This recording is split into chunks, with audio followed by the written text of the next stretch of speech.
Civil death has become increasingly sanitised by mainstream media, and the populace has become harder-hearted by propagation of the lie.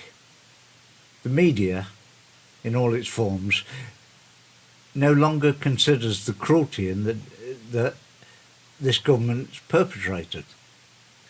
But such cruelty is exercised now in the open.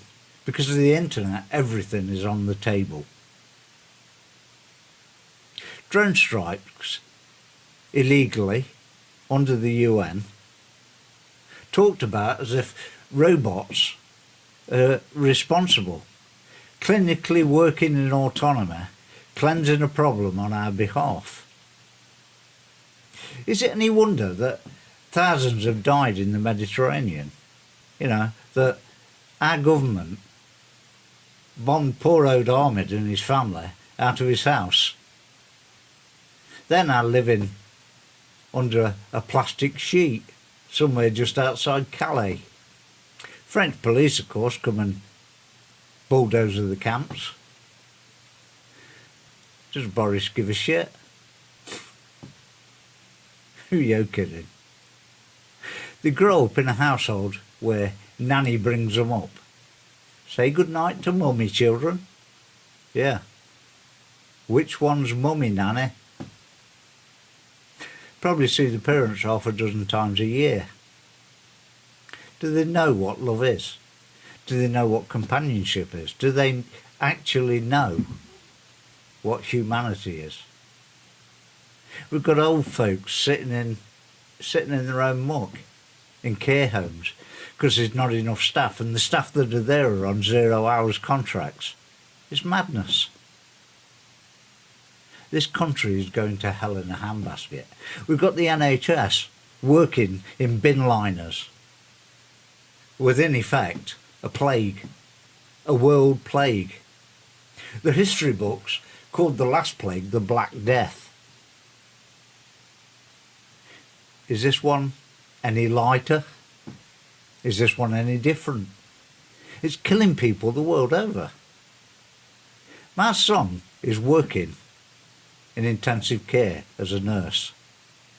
I'm reading on the internet continually how many nurses and doctors are dying.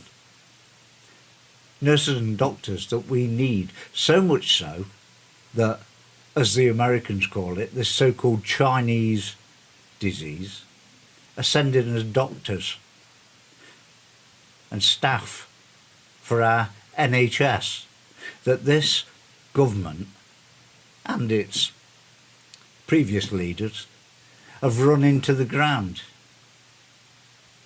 Staff shortages. 3,000 I read in the paper this morning. 3,000 have been tested out of 50-odd thousand workers.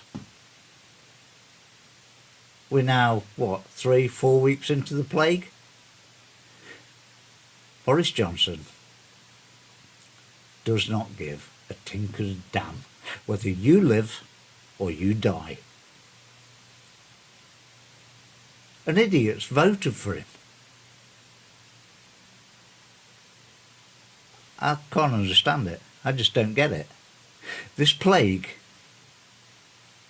and it is a plague, it's being used as a population cult.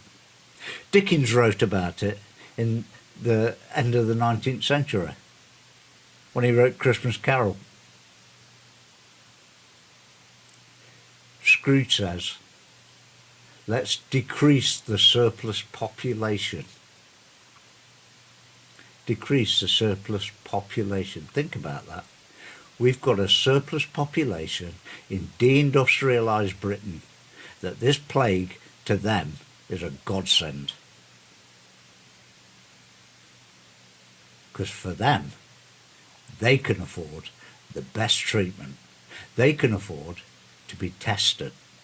They can afford to be coddled.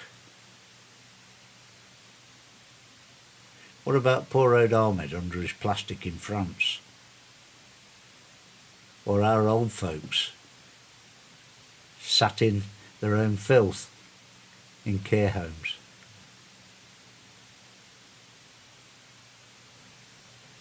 Needs thinking about.